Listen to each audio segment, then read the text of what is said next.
They fined me $1,500 for my own boat. Yeah, you heard that right. The HOA marched down my driveway, taped an orange notice to my front door, and declared my lake community property. What they didn't know was that the deed sitting in my safe doesn't just cover the shoreline, it covers every inch of that shimmering 30-acre lake they've been fishing in for years. So when they tried to ticket me, harass my family, and even burn down my shed to force me out, I decided to teach them a lesson they'd never forget. Let's just say when the sheriff showed up and I handed him the property map, the HOA president's smile sank faster than her overpriced base boat. Before we dive into how I turned their fake fines into felony charges, comment where you're watching from and what time it is right now. And don't forget to hit subscribe because this is one HOA story you'll want to watch all the way to the close. I grew up on that lake.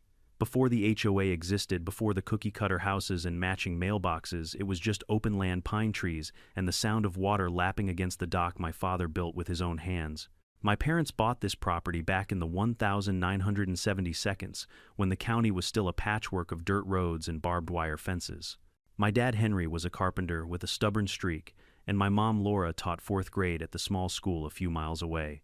Dad always said he didn't buy land, he bought peace. The world will get louder, he'd tell me, sitting by the water at sunset, so we build where it's quiet. Our deed wasn't like most. Because of how the county had divided the original parcels decades earlier, our title included ownership of the entire lake bed and water rights. That's about 30 acres of calm, pristine water, a small paradise. I didn't realize how unusual that was until much later. To us, it was just home. For most of my childhood, we were the only house out here.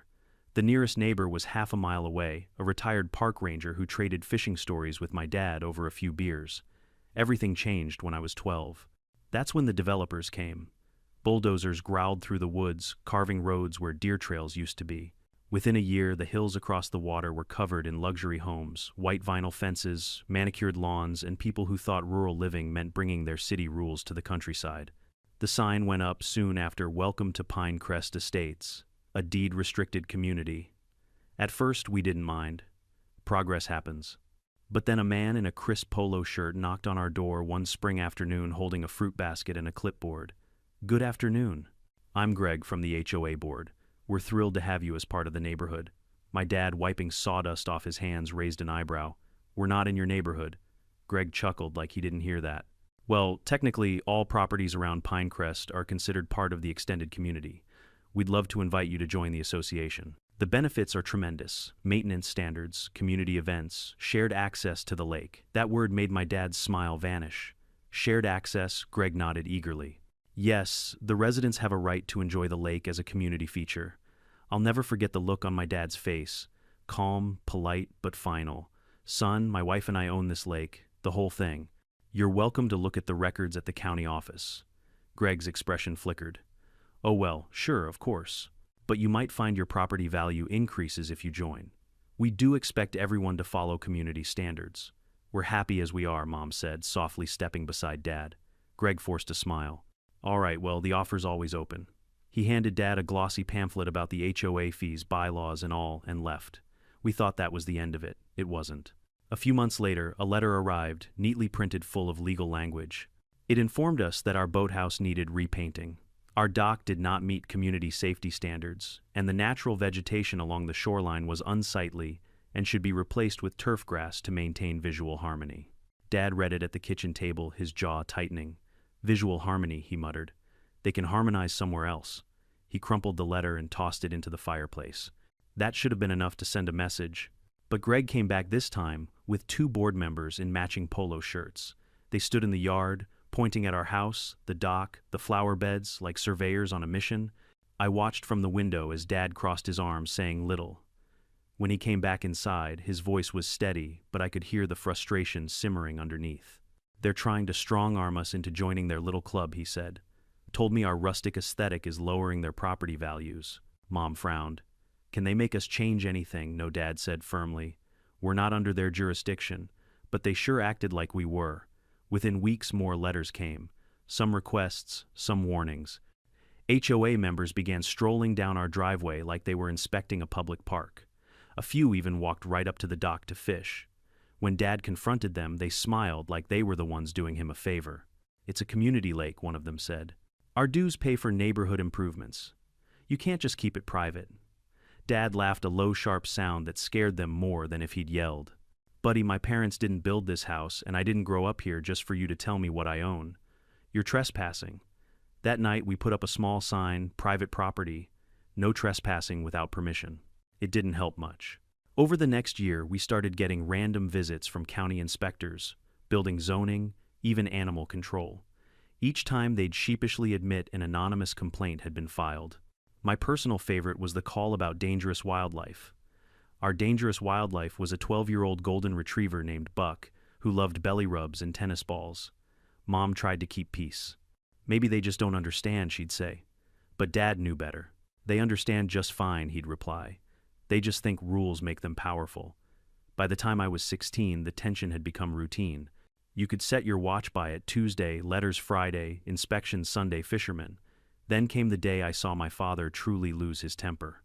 2 HOA reps showed up unannounced again, this time demanding that he allow limited shared access so community families could enjoy the water. Dad invited them to the dock. They followed smug and confident. He pointed at the water. You see that post sticking out there? They nodded. That's my property line. The next one also mine. In fact, every drop between here and that far shore belongs to this family. One of them laughed. That's not how lakes work. Dad turned to him calm and deadly serious. That's exactly how this one works. You can go check with the county recorder. My father bought this land fair and square when your subdivisions were still cow pastures. The men left red-faced. Later that evening, we found a flyer in our mailbox inviting all lakefront homeowners to a new lake beautification initiative hosted by the HOA. Step 1, standardizing dock materials. Step 2, unified shoreline landscaping. Step 3, community fishing events open to residents. Dad looked at the flyer and shook his head. They're building a paper fantasy. Sooner or later, it's gonna sink. I didn't know then how right he was. The HOA wasn't just after visual harmony. They wanted control over the land, over the lake, over anyone who didn't kneel to their bylaws. But the thing about growing up surrounded by water is you learn how to stand your ground. You learn patience. You learn that when people wade in too deep, they eventually realize how cold it gets. And the HOA. They were already chest deep and didn't even know it. The harassment didn't stop, it evolved. The HOA learned to disguise their bullying as concerned community engagement. That was their favorite phrase. Every letter came wrapped in politeness, every intrusion dressed as neighborly courtesy. But underneath it, you could smell the control. I remember one spring morning when an inspector showed up claiming someone had reported unsafe electrical wiring in our boathouse. The irony, we didn't even have electricity running down there. He left red-faced muttering about clerical mix-ups. My dad just stood on the porch watching him drive off, arms folded across his chest. They think if they throw enough paper at us, we'll drown, he said. They're gonna learn we float. But behind his steady voice, I could see the toll it was taking.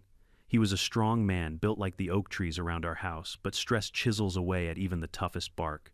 He'd sit at the kitchen table at night, glasses low on his nose, flipping through another pile of HOA letters. Sometimes he'd just sigh, fold them neatly, and file them away, like evidence in a private war. Mom tried to stay hopeful. Maybe it'll die down, she'd say. They'll get bored. But she didn't believe it any more than he did. The HOA's new president, Marlene, was the worst yet. She lived in the biggest house across the lake, the kind with triple garages, spotless windows, and a flagpole she probably saluted every morning. Her husband worked in consulting, which is HOA code for no one really knows. She had the kind of smile that could slice marble. When she first took over the HOA board, she sent us a courtesy notice. It read like a peace offering, but ended with a threat disguised as advice. We understand you are not official HOA members. However, community standards apply to all properties affecting the neighborhood aesthetic. Non-compliance may result in county-level enforcement. Dad laughed so hard he almost choked on his coffee. She doesn't even understand jurisdiction, he said, but she's going to understand boundaries soon enough. What followed wasn't just harassment, it was psychological warfare. HOA members began calling the sheriff for noise complaints during our family cookouts. Someone reported our dock as a safety hazard because it didn't have railings. The county confirmed it was perfectly legal. Another claimed we were polluting the lake with old boats that had been sitting there since before any of them even lived in the county. Then came the fishing club. It started innocently enough, a few HOA members casting lines near the property line. But soon they were treating the lake like a public park. Folding chairs appeared on our bank tackle boxes, left open soda cans floating in the shallows. When Dad confronted them, they smiled that smug suburban smile, the kind that says, "We pay dues, therefore we own the world." One of them, a stocky guy with a neon visor, sneered, "The HOA says this lake's community property now. You can't just hog it all for yourself." Dad's reply was so calm it scared me. "Son, this isn't a lake you rent by the hour. It's my property. You're trespassing. I'll give you 5 minutes to reel in your line." They didn't come back for a few days, but I could feel the storm brewing. As the years went on, the HOA's tactics grew meaner. They called the county health department about our septic system. They filed anonymous tips about unregistered structures. Once an officer came to inspect unlicensed livestock because someone reported that we were keeping dangerous animals.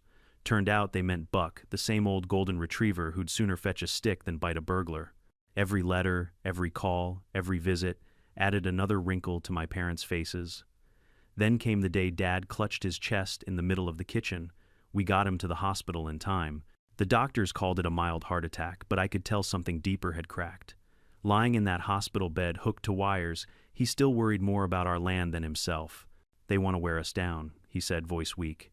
"But this place, it's worth every fight." I promised him I'd keep helping.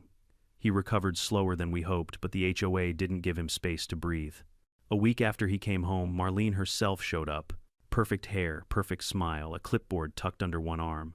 "We're all so sorry to hear about your health," she said sweetly. "I can't imagine the stress of maintaining such a large property. Have you thought about selling? I'm sure several of our members would make generous offers." Mom clenched her jaw. "This is our home." Marlene tilted her head, that fake sympathy dripping like honey. "Of course, but, as the community grows, pressure on non-conforming properties tends to increase. Just something to consider." I still remember the way Dad's hand tightened around his walking stick. "Ma'am," he said evenly, "you're standing on my porch talking about my property while pretending to offer condolences. I suggest you leave before I forget my manners." She did leave, but not before flashing that smug grin one more time.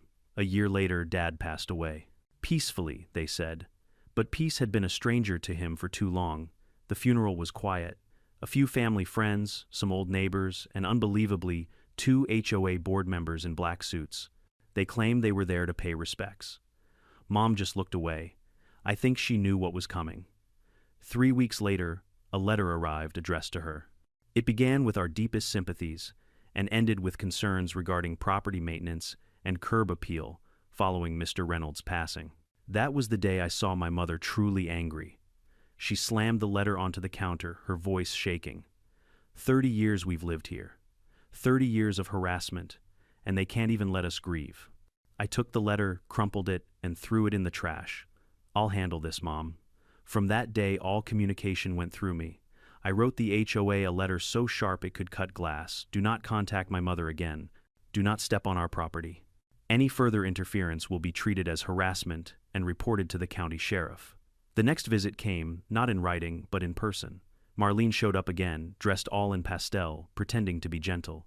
"We understand this is a difficult time," she said softly, "but the fact remains, your property's condition affects everyone's home values. Perhaps it's time to consider whether maintaining it is still feasible." My blood boiled. "Our property is fine, and none of this is your business." She leaned closer, lowering her voice to a conspiratorial whisper. "Your mother's alone now. This house is a lot of work. The HOA could help find a buyer who'd truly appreciate the space." I stepped forward, meeting her gaze. "The answer is no. And next time you show up here uninvited, I'll have the sheriff waiting." She didn't say another word, but that smirk stayed glued to her face as she walked away. Mom lasted another 18 months. The doctor said it was heart failure, but I know better. She'd lost the love of her life and spent her last year under siege from people who couldn't leave us in peace. On one of her last days, as we sat on the porch watching the sun melt over the lake, she squeezed my hand. "Promise me something," she whispered. "Anything. Don't ever let them take this place from you. This lake is your father's legacy. Yours too." I promised her, and I meant it. After her funeral, I stood at the edge of the water, the same spot where my dad used to fish every morning. The lake was perfectly still. For the first time in my life, I understood why he called it peace. But peace only lasts until someone tries to steal it. I had lost my parents. The HOA had taken enough. Now it was my turn to make them regret every letter, every threat, every fake smile. And it all started with one simple decision: I was done being polite. Grief changes you. For me, it turned into energy, the kind that doesn't let you sit still. After Mom passed, I couldn't stand the quiet. The house was too still, the lake too silent. Every ripple on the water reminded me of her voice. Every creak of the dock felt like my father's footsteps echoing back. So instead of letting that silence swallow me, I filled it with something new. I decided to start a small business, nothing fancy, just something that would keep me busy and keep the lake alive the way my parents would have wanted. I called it Lake Day Rentals. A handful of kayaks, a few canoes, 2 paddle boats, and a small shed by the dock to store the gear. I went through all the right channels: permits, insurance registration, even a business license from the county. Everything was legitimate. By early spring, I was open for business. And for a while, it was beautiful. Families would come by on weekends, kids laughing as they splashed around couples taking sunset paddles across the lake. I'd stand on the dock watching them, feeling something I hadn't in years: contentment. The sound of life returned to the water, not from HOA barbecues or noise complaints, but from people who respected the place. Word spread fast. Locals loved that it wasn't overcrowded like the public lakes. By the second month, I even started thinking about expanding, adding fishing, kayaks, maybe a few small rowboats. That's when the HOA noticed. It started one morning in early June. I walked down to the dock with a cup of coffee and stopped cold. There, taped to the door of my storage shed, was a bright orange notice that screamed, "Notice of Violation," in bold capital letters. The rest read like a bad parody of government paperwork. Unauthorized commercial activity and structures on community property. Fine $1,500. All boats and related equipment must be removed within 7 days to avoid further legal action. I laughed out loud. A long, genuine belly laugh that probably scared the ducks. Community property. This was my property, every inch of it, every plank, every fish under the water. They still didn't get it. I pulled the paper off the door and crumpled it into my pocket. I figured that would be the end of it. Spoiler alert, it wasn't. 3 days later, while I was showing a young couple how to use the paddles, a golf cart came speeding down my gravel driveway. I didn't need to guess who it was. Marlene. Same pastel cardigan, same smug smile, clipboard in hand, like she was auditioning for the Stepford Enforcers. "Excuse me," she called out loud enough to interrupt my customers. "I need to speak with you about your ongoing violations." I turned to the couple, forcing a calm smile. "Give me 1 minute, folks." They nodded, clearly uncomfortable. I walked over. "This is not a good time, Marlene. That's precisely the problem," she said, voice raised. "You're operating a commercial business on community property without HOA approval. You've been informed of this multiple times, and you've ignored it." "Community property," I repeated, still calm but starting to feel my jaw tighten. "Marlene, this isn't your community's property. It's mine. The business is fully licensed with the county, and your HOA has zero jurisdiction here." She smiled that politician's smile again, the one that pretends to listen while already planning its rebuttal. "You were warned 3 days ago," she said, waving her clipboard like a sword. "Since you've failed to comply, the fine has doubled to $3,000. Furthermore, the HOA board has voted to pursue legal action if you continue this unauthorized use of the lake." My customers were watching from the dock, wide-eyed. The woman whispered something to her husband. I felt embarrassment mixing with anger that Marlene had turned my quiet business into a spectacle. I took a slow breath. "I'm not discussing this here," I said evenly. "You're trespassing. Leave my property." "The lake is a community resource," she snapped.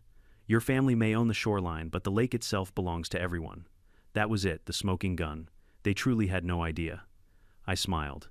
"If you say so. Now please leave before I call the sheriff." Her smirk faltered, but only for a second. She shoved the clipboard into my hands. "This isn't over." As she stomped back to her golf cart, I muttered, "You're right about that." After she left, the couple came over. "We're so sorry," the woman said softly. "We live in a neighborhood with an HOA too. Some of them let the tiniest bit of power go to their heads." I chuckled, trying to lighten the mood. "Yeah. HOA stands for Harass Our Area, didn't you know?" They laughed. I made a mental note to use that line again. That night, I wrote a formal letter to the HOA board addressed directly to Marlene.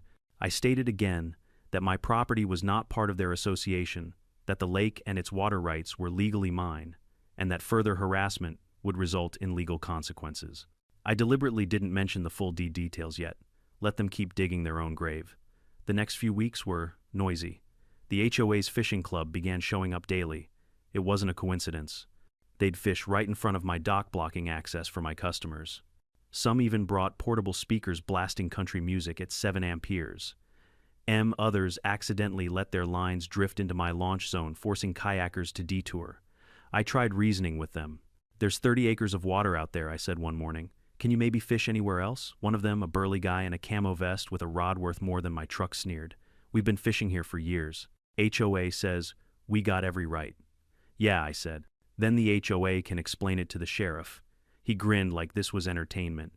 "You call the cops, we'll just tell them it's a community lake. See how that works out for you." I didn't take the bait. Instead, I started documenting everything: video footage, photos, timestamps, even a spreadsheet of incidents. My father always said, "When idiots talk, let 'em. Just make sure you write it down." Soon, the harassment escalated. One morning, my rental sign had been knocked over. A few days later, I found trash bags dumped near my shed. Then, mysteriously, 3 of my paddles disappeared, only to reappear later when an HOA member proudly said he'd found them floating on the other side. It was all so childish, it almost would have been funny if it hadn't been deliberate sabotage. And then came the online reviews. Fake Google accounts started popping up. "Lake Day Rentals is illegal, unsafe, unlicensed business. Owner is hostile to community members." Each one had the same phrasing. Each one was posted within minutes of each other, and every one of them had no profile photo. Marlene's fingerprints were all over it. I contacted the platform to report the fake reviews, but it takes time to prove something like that. Meanwhile, my small-town reputation started to take hits. Bookings slowed down. Locals began asking if I was still allowed to operate, so I doubled down. I installed security cameras on the dock, motion lights, and a second lock on the shed. I even upgraded my insurance policy because when you're surrounded by people this petty, you prepare for the worst. And still, I refused to shut down. I could feel my parents with me in spirit, especially my dad. He'd face them with quiet dignity, but I had a different weapon strategy. Let them play their games. Let them print their fake fines, call their fake inspectors gossip at their little meetings. They were still playing checkers. I was already setting up chess. Because I knew something they didn't. This wasn't community property. It wasn't even shared access. Every drop of water, every fish, every blade of grass along the shoreline, they all belonged to one name on one deed. Mine. And sooner or later, they were going to find out the hard way. The nastiness had been getting worse every week, but even in my worst imaginings, I didn't picture flames roaring up the side of my shed at 2 a.m. It was Buck, my dog, my little shadow that saved me from sleeping through it. He started barking like someone had robbed the moon, a frantic, high-pitched alarm that pulled me from the fog of sleep. I stumbled to the window and saw the orange glow licking the trees beyond the dock. My heart dropped into my stomach like a stone. I ran outside in slippers and pajamas, the cold air slapping my face awake. The shed was an inferno, the whole front wall collapsing inward in a whoosh of sparks. Smoke rolled off the water in thick, choking curtains. For a beat I couldn't breathe, just stood there watching my life, my parents' legacy burn. I called 911 with shaking hands. The neighbors thought it was fireworks until the sirens cut through the night. The fire trucks arrived like a second storm. We fought it, but pieces of my business, kayaks, paddles, life jackets, decades of small repairs, and family memories were lost in the heat. The fire inspector arrived at dawn and said 2 words that landed like blows accelerant detected. Arson. The physical loss was bad enough. The emotional punch was worse. Those boats were more than inventory. They were my tether to a life that didn't end the day my parents left. Someone had taken a match to that tether, and it felt for a while like they'd burned the dock of my last refuge. And that would have been the end for most people. Not for me. I sifted through the charred remains the next morning, soot in my hair and a smell that would not leave my jacket for weeks.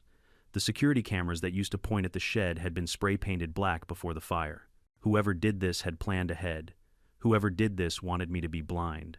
When Marlene showed up later that morning in her pastel golf cart of benevolence, I nearly laughed at the audacity. She stood at the edge of the driveway with a cup of coffee and that polished smile, surveying the blackened ruin as if she'd stumbled upon some unfortunate bonfire at a backyard barbecue. "Such a shame about your shed," she said, voice syrupy. "I'm so sorry this happened." She tilted her head and added almost conversationally, "Perhaps you were doing something you shouldn't have been doing out here." My anger buoyed up like a tide. "Are you seriously asking if I was burning my own property?" I asked. "Someone set my stuff on fire. Someone tried to destroy my livelihood. Where's your sympathy?" She fluttered her eyelashes like a courtroom actress. "Oh, I'm not implying anything. But perhaps this is a sign that commercial activities don't belong on residential property. Maybe it's time to consider moving somewhere more suitable. I'd lost my filter. I stepped forward so close she could see the grit in my teeth. "Get off my property," I said coldly. "Now." She left flippant, but I saw the way her smile tightened as she climbed into the cart. It was the look of someone who'd been cornered and was already planning her spin. The next day there was an envelope in my mailbox, no return address, a crude ransom note-style collage of letters from magazines. "Next time your house?" Whoever sent it wanted me spooked. They wanted me to run. They picked the wrong guy. That night I slept with one eye open and a pistol in the drawer, licensed, never used. I also called the sheriff's office, and the fire marshal gave them every scrap of detail I had and filed a report. The investigators were professional and sympathetic, but I knew how these things go in small towns. If the suspects are well-liked and wear polos, evidence goes cold like a forgotten beer. Two decisions crystallized in my mind like ice, forming on a pond rebuild, and make them pay attention to the law. First, I would rebuild the shed bigger, better, and smarter. Fire-resistant materials, reinforced locks, motion lights, and a security system wired not only to my phone, but to a professional monitoring company. I rebuilt with the insurance check, and I did it with a little defiance sewn into every board. Where they burned, I built back twice as strong. Second, I would stop letting polite letters and hollow smiles be my strategy. I called the lawyer my dad used years ago, a steady sort who smelled faintly of old paper and confidence, and set up a meeting. We sat at his oak table while he reviewed the deed, the property maps, and the chain of title. The ink on the pages confirmed what Dad had taught me. By the way he hammered and cut wood, the deed clearly and unambiguously included ownership of the lake bed and water rights. Not a mere shoreline claim, not a presumption, actual legal ownership. "You're sitting on ironclad title," the lawyer said, tapping the documents like he was checking for live coals. "This will make a lot of their assumptions look pretty foolish in court." I didn't want a courtroom battle just to prove a point. I wanted the harassment to stop. But there's a difference between wanting peace and letting predators keep prowling. The lawyer advised a two-pronged course. First, send certified legal notices to every household in the HOA, clarifying the property lines and revoking any informal permission the family had assumed they had. Second, post legally enforceable no trespassing signs around the perimeter of the lake. Doing that felt ugly at first.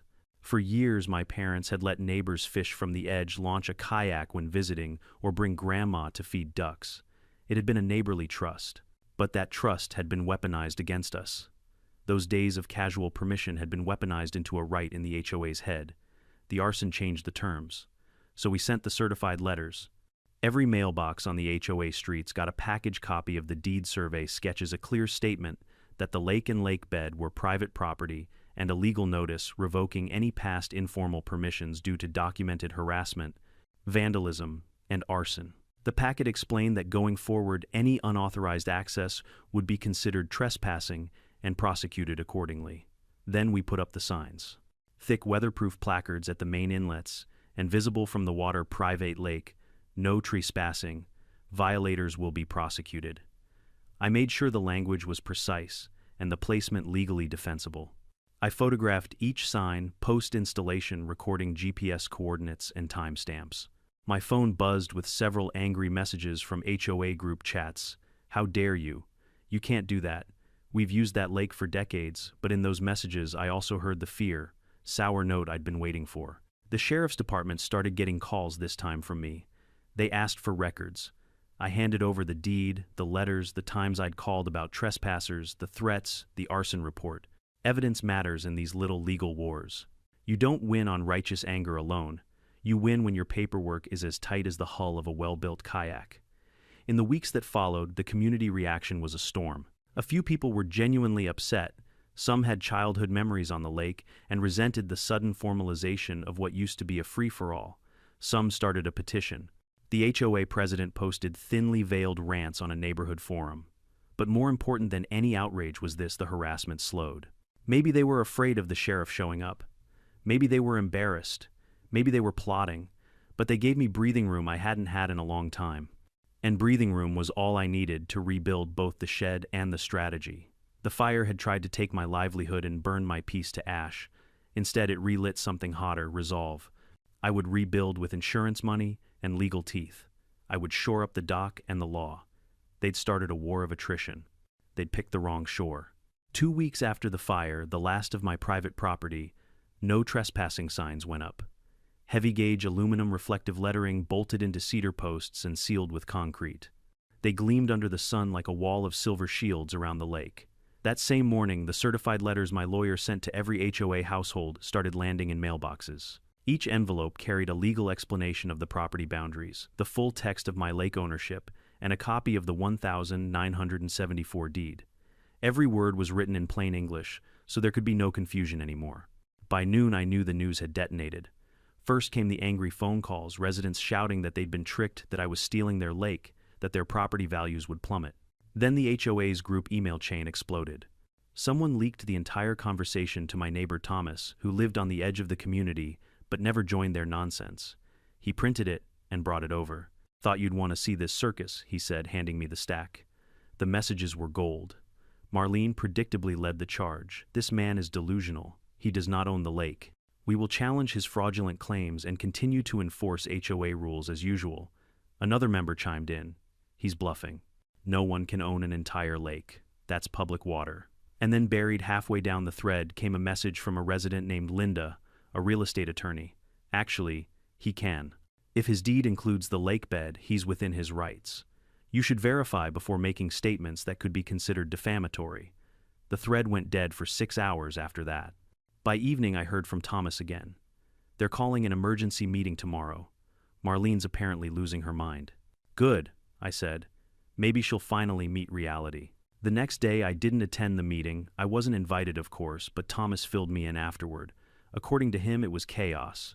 Marlene tried to open with her usual air of authority, reading from a statement about community integrity and historic lake access. But halfway through, several homeowners interrupted, demanding she show proof that the HOA actually had jurisdiction over the lake. She couldn't. Linda the lawyer stood up and read portions of my deed aloud. 30 acres. Lake bed ownership, water rights, legally binding and recorded at the county clerk's office.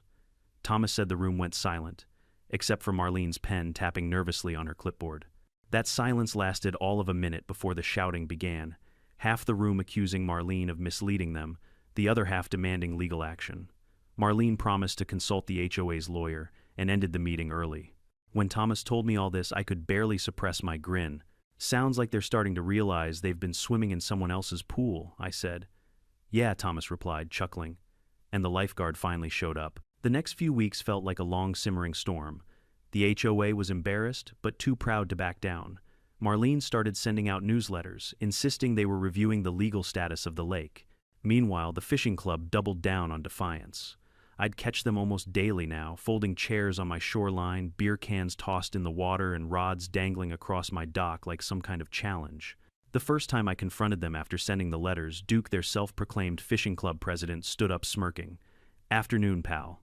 Just enjoying a little sunshine," he said, reeling in a line that was clearly cast from my bank. "You're trespassing," I told him. "You got my letter. You saw the signs." He shrugged. "HOA says your claim's bogus. Until they say otherwise, this lake's ours to use." "You sure about that?" I asked, quietly holding up my phone. The screen glowed with a red recording icon. His smile faded a little. "You threatening me?" "No," I said. "Just documenting." They left 10 minutes later when the sheriff's cruiser rolled up. Deputy Carter stepped out, nodded at me, then turned to the group. "Gentlemen, this lake is private property. You've been warned. Don't let me catch you here again." Duke grumbled something under his breath about elitist nonsense as they packed up their gear. Carter leaned over to me before leaving. "They'll push it again, but keep recording everything. We'll handle it by the book." I nodded. "I'm counting on it." A week later, Marlene fired her next volley, a letter from the HOA's lawyer threatening legal action for discriminatory denial of community amenities and violation of historical usage rights. My lawyer laughed out loud when he read it. "This is a bluff," he said. "They're claiming easement by usage, but your parents' title predates their development. Legally, they don't have a toe in the water." "Then let's call it," I said. "They want a fight. Let's give them one." He drafted our counter-response, a precise professional hammer of legalese. It cited every harassment incident, the false inspection calls, the fake violation fines, the phishing interference, the defamatory online reviews, and of course the arson. The letter ended with a clear statement. Any continued attempt to assert control over Mr. Reynolds' property, including the lake and associated shoreline, will result in immediate legal action for harassment, defamation, and attempted conversion of private property. It was mailed the next day, certified and copied to the county clerk for record. From that point, things took on a rhythm they'd provoke. I'd document the sheriff would show up. Every test they ran just made them look worse. A group of teenagers from the HOA snuck onto the lake at night to make a point by posting TikToks of themselves fishing under the stars. I called Carter, and within 20 minutes, 2 squad cars rolled in. The kids were escorted home, embarrassed, scolded, and trembling, once their parents learned the sheriff had issued trespassing warnings. Marlene tried to spin the incident as a misunderstanding. Carter corrected her publicly. "No misunderstanding," he said. "Private property posted signage documented ownership. You're lucky he's being patient." It was the first time anyone had ever told her no in front of her followers. You could practically hear her ego crack. But the biggest move came a month later. The HOA officially filed a lawsuit against me. The complaint was a masterpiece of arrogance. Defendants' unilateral restriction of access to a historically communal water feature constitutes unreasonable deprivation of neighborhood amenity. They demanded I remove the signs grant water, lake access to all residents, and pay damages for the emotional distress of being denied fishing privileges. When my lawyer called to tell me, I laughed so hard I nearly dropped my phone into the water. "They just walked into a trap," he said, grinning through the receiver. "We'll file our counterclaim first thing Monday." Our counterclaim wasn't just a defense, it was a cannon blast. It listed every documented act of harassment, every fabricated violation, every public defamation, every trespass call, and included the sheriff's reports and the arson investigation. Then it tacked on one final count: attempted conversion of private property for unlawful gain. Translation: they weren't just annoying, they were trying to steal. My lawyer also filed for a motion to dismiss their suit as frivolous and sanctionable, meaning we'd ask the judge to make them pay our legal fees for wasting the court's time. By then, I'd rebuilt my boathouse stronger than ever with steel beams, a reinforced roof, and a high-end camera system that live-streamed every corner of the property to a cloud server. My business was back in motion, my name cleared, and the local community, the real one, not the HOA bubble, rallied behind me. People rented kayaks not just for recreation, but out of solidarity. One afternoon, Thomas stopped by with 2 coffees. "You know," he said, staring across the water, "the whole neighborhood's watching you now. Half of them think you're crazy, the other half think you're a legend." I smirked. "Maybe I'm both," he laughed.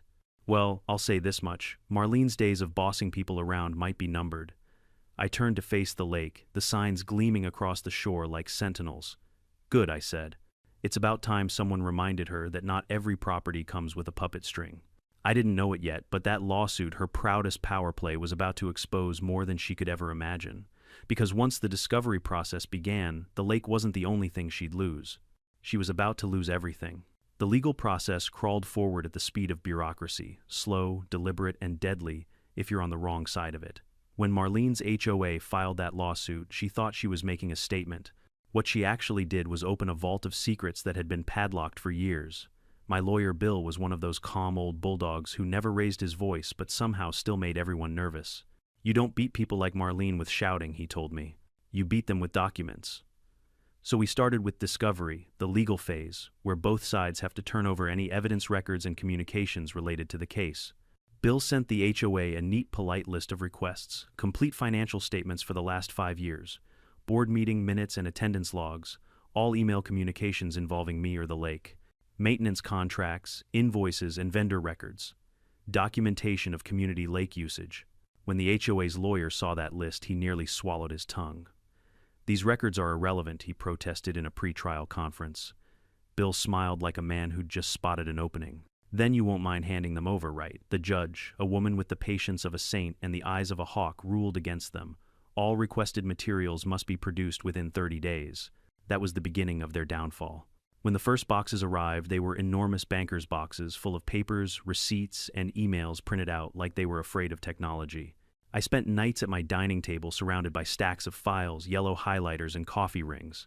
At first it was tedious meeting, minutes full of gossip and self-congratulations, purchase orders for flowers, repainting signs, holiday decorations. Then on a rainy Thursday evening I found it. A line buried in a board meeting summary from 3 years earlier. Discussion: apply enhanced enforcement tactics on Reynolds property until compliance or sale achieved. I stared at it for a long time. My parents were still alive then. Enhanced enforcement tactics. That wasn't a neighborhood policy, that was a harassment plan. I slid the page across to Bill the next morning. He nodded once. "That's a pattern of intent." But it got worse. Much worse. We started noticing financial irregularities. The HOA collected roughly $200 0 dues every year from residents. Their expenses never added up. Landscaping companies were billing $20 0 for a month's work that no one could remember seeing done. Consulting fees of $10 0 were paid to a company called Silvercrest Management LLC. Bill squinted at the paperwork. "You ever heard of Silvercrest?" I shook my head. "Should I have? Probably not," he said, tapping his pen on the invoice. "Because it's owned by Marlene's husband." That was just the start. Another company, Bright Sky Maintenance, was registered to the treasurer's brother-in-law. Same pattern, big checks, no services rendered. Bill's voice took on that measured excitement only lawyers get when smelling blood. "This isn't just mismanagement, this is embezzlement." We hired a forensic accountant, a quiet guy named Peter, who looked like he lived in Excel spreadsheets. 2 weeks later, he came back with a detailed report that turned the case from a property dispute into a scandal. Between 2018 and now, Peter explained, approximately $350 0 HOA funds were diverted to shell companies. There's little to no evidence of actual work performed. The money trail ends in personal accounts belonging to the HOA president and treasurer. I blinked. "You mean Marlene's been stealing from her own neighbors?" "Consistently," Peter said. "And covering it with fake maintenance invoices." It was poetic. The same woman who accused me of being illegally commercial was running her own black market HOA racket. But the emails were the nail in the coffin. In one exchange dated just a few months before the fire, Marlene wrote to Duke, the fishing club guy, and the treasurer. He's still refusing to comply. "We need to make it clear that his business isn't welcome. Escalate pressure. Make it impossible for him to continue." Another thread from Duke to Marlene followed a week later. "Don't worry, we'll take care of it. He'll be begging to sell before summer." The timing, just weeks before my shed burned down. Bill set the papers down slowly, his eyes colder than I'd ever seen them. "This is conspiracy territory," he said, "maybe even criminal." We immediately amended our counterclaim. Now, we weren't just suing for harassment and defamation, we were adding counts for fraud, racketeering, and malicious conspiracy to interfere with lawful business. Marlene had turned a civil case into her own funeral procession. The courtroom was packed on the first hearing day. HOA members filled the benches, whispering nervously. Some avoided eye contact with me altogether. Others gave small nods of sympathy. I could tell many of them had no idea what their leadership had been doing with their money. Marlene strutted in like a peacock on parade pastel suit, perfect hair lawyer in tow. She glanced at me, flashing her trademark smile, as if we were neighbors meeting at a block party. Bill didn't even look at her. He just handed the clerk our exhibits. The hearing started with the HOA's lawyer insisting that the financial records were irrelevant. The judge wasn't having it. "Counsel, your client's credibility is at issue. The court will hear it." Bill stepped up, clicking the projector remote. On the screen appeared a simple spreadsheet comparing HOA dues with actual expenditures. Then beside it, bank transfers to Silvercrest Management. Dates, amounts, signatures. The judge leaned forward. "Who authorized these payments?" Bill smiled faintly. "The plaintiff, Your Honor, Mrs. Marlene Ward, HOA president." The color drained from Marlene's face. Her lawyer objected, claiming character assassination. The judge waved it off. Objection overruled. These numbers directly reflect on motive. Bill wasn't done. "We'd also like to submit Exhibit D email correspondence between the plaintiff and other HOA officers demonstrating deliberate intent to pressure and harm the defendant's livelihood." He read one line aloud: "Escalate pressure. Make it impossible for him to continue." The room went completely still. You could hear the fluorescent lights hum. The judge turned slowly to Marlene. "Mrs. Ward, do you wish to respond to this?" Her lawyer stood up quickly. "Your Honor, given the new information, my client would like a short recess to confer." "Granted," the judge said curtly. They left for the hallway. When they came back 20 minutes later, Marlene's smile was gone. Her lawyer's collar was soaked with sweat. He cleared his throat. "Your Honor, my client would like to explore settlement options." Bill didn't even flinch. "Your Honor, the defendant has no interest in a settlement. Given the criminal implications of this evidence, we intend to forward all documentation to the district attorney's office." The judge nodded. "That is appropriate. And for the record, the court finds the HOA's claims baseless and the defendant's ownership of the lake fully substantiated. The plaintiff's lawsuit is dismissed with prejudice." The gavel hit like thunder. Marlene slumped in her chair. A few HOA members gasped. The treasurer started crying quietly. The judge wasn't done. Furthermore, the financial irregularities presented today warrant formal referral to law enforcement for investigation. She looked directly at Marlene. Mrs. Ward, I strongly advise you to cooperate.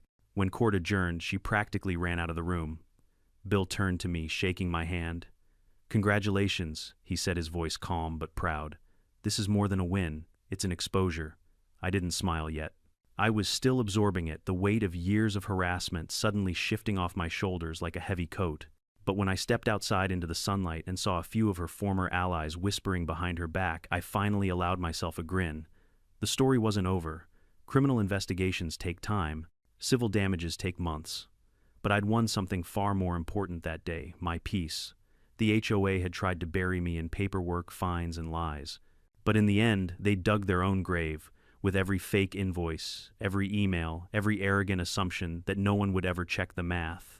And the next phase, the fallout was going to be glorious. The morning after the verdict, the air around the lake felt different. Still, the same mist rising off the surface, same pine scent drifting through the air, but the silence had changed. For the first time in years, it wasn't the silence of dread. It was peace. The local paper ran the story. Within 24 hours, HOA board faces criminal investigation following fraud allegations. They even used a photo of the courthouse steps where I stood talking to my lawyer. My phone buzzed nonstop that day, neighbors, reporters, even a few HOA members offering awkward apologies. Within a week, the dominoes started falling. The treasurer resigned, first citing personal reasons. Then 2 more board members stepped down when residents demanded a financial audit. By the end of the month, the district attorney had formally charged Marlene and the treasurer with multiple counts of embezzlement, fraud, and misuse of community funds. Duke, the fishing club loudmouth, was also brought in for questioning about the arson. When the news broke, I sat on the dock that night with Buck lying beside me, staring at the water's reflection. The lake looked like liquid glass, perfect, unbothered. I remember whispering, "They tried to own you. Now they'll answer to you." But winning in court didn't mean everything suddenly got easy. The HOA was still technically operating leaderless, angry, and fractured. Residents didn't know what came next. Some wanted to dissolve it entirely, others feared losing structure, and a few diehards still believed Marlene was some kind of misunderstood visionary. That's when Thomas came knocking. He was one of the few people who'd stayed civil throughout the chaos, mid-40s, practical and allergic to drama. He showed up one afternoon wearing work gloves and a sheepish grin. "Got a minute?" he asked. "Sure," I said, setting down my wrench. "I just came from a community meeting. They, voted me in as interim HOA president while we sort this mess out." He scratched the back of his neck. "Believe me, I didn't volunteer. They needed someone who doesn't scream during meetings." I chuckled. "Sounds like you're the adult in the room." "Barely." He hesitated, then added, "Look, I wanted to come here personally to apologize for everything. For what they did to your family, for how long we all looked the other way. Most of us didn't know about the fraud or the harassment, but that's no excuse. I studied his face, no script, no fake sympathy, just sincerity. Apology accepted," I said quietly. He nodded, relieved, but he hadn't come just for that. "We wanted to ask about the lake." I raised an eyebrow. "The lake, yeah." He sighed. "A lot of residents grew up fishing here. Their kids did too. Since the ban, they've been pretty heartbroken. Now that the board's changed, we were wondering if there's any way to work out something fair, a system that respects your ownership but still lets folks enjoy it responsibly." I didn't answer right away. My first instinct was to shut it down completely. After everything they'd done, the idea of opening the lake to anyone from that neighborhood again made my stomach twist. But then I remembered something my mother used to say, "Don't let bitterness decide what peace should look like." "I'll think about it," I said. "But it has to be on my terms. Rules, fees, and zero tolerance for harassment." "Fair," Thomas said, smiling for the first time. "That's already more generosity than anyone expected." Over the next few weeks, the transformation in the community was almost surreal. The HOA, once a fortress of self-importance, collapsed under the weight of its own corruption. The remaining residents voted to dissolve it entirely and form a voluntary neighborhood association. No mandatory dues, no fines, no power to control private property. Just neighbors helping neighbors. Thomas became the first president of the new group, though he refused the title. Coordinator, he called himself. Less ego that way. He and I met several times to draft what became the Lake Access Agreement. It allowed residents to buy seasonal passes, limited, controlled, and conditional. Only those who signed the agreement and followed strict conduct rules could use the lake for fishing or recreation. A portion of the fees went toward maintenance and conservation. The rest helped fund safety equipment and cleanup initiatives. I also added a clause that became my favorite line in the whole document. Any act of vandalism, harassment, or attempted interference with private property shall result in permanent revocation of access and possible legal action. Thomas read it aloud during our meeting and grinned. That's the don't mess with the owner clause. Exactly, I said. When the new passes launched that spring, something amazing happened. Not only did people sign up, they followed the rules. The first few weekends were quiet, peaceful, and almost neighborly. Families came with coolers and kids cleaned up after themselves and treated the place with respect. It felt like the lake had finally healed one cast line at a time. Meanwhile, justice was catching up with the old guard. Marlene and the treasurer both took plea deals after the DA threatened to add racketeering charges. She ended up with 3 years in prison and a restitution order requiring her to repay the stolen funds. The treasurer got 18 months and community service. As for Duke, the self-appointed king of the fishing club, turns out one of his buddies rolled on him during questioning. He confessed that Duke had set the fire under Marlene's encouragement. Duke was convicted of arson and conspiracy and sentenced to 5 years in prison. I attended every hearing. I wanted them to see me sitting there alive, unbroken, owning the lake they'd tried to take. When the judge read the sentences, I didn't cheer or gloat. I just felt something inside finally settle. It wasn't revenge anymore. It was closure. By the following summer, Lake Day Rentals was thriving again. I'd expanded the fleet, added guided nature tours, and even partnered with local schools for environmental education programs. The irony wasn't lost on me. The same lake the HOA once tried to control was now teaching kids about respecting property and nature. The Voluntary Neighborhood Association worked with me on conservation efforts too. We organized cleanups, built birdhouses, and replanted native grasses along the shoreline. People who once viewed me as the grumpy lake guy now waved when they paddled by. Thomas and I would sometimes sit on my porch sipping coffee and shaking our heads. "Can you believe this used to be ground zero for drama?" he'd say. "Still is," I'd reply with a smirk. "Only now it's the good kind." He laughed. "You realize, right, that the new folks have no idea what went down here." "Good," I said. "Let them think it's always been this way. Peace doesn't need a backstory." 2 years later, I decided to take one last step, a permanent one. I worked with a land trust organization to create a conservation easement on the lake and the surrounding buffer zones. It legally protected the area from ever being developed or controlled by any future HOA corporation or local authority. The lake would stay, as it was natural, private, and safe for generations. When the paperwork was finalized, I felt something lift off my chest. For the first time in decades, I knew no one could ever bully, threaten, or find their way into owning what my parents built. That evening, I walked down to the dock with Buck at my side, watching the sun spill gold across the water. The reflection shimmered like a promise kept. "This one's for you, Mom." "For you too, Dad," I whispered. You were right, the world did get louder, but I learned how to keep it quiet. Looking back, the lesson isn't about winning a lawsuit or humiliating a corrupt HOA. It's about understanding that ownership isn't just what's on paper, it's the courage to defend what's rightfully yours without losing your humanity along the way. I could have stayed bitter. I could have built a fence so high no one ever saw the water again. But peace isn't built on payback. It's built on boundaries and respect. The day I stopped letting anger steer me was the day the lake stopped reflecting chaos and started reflecting calm.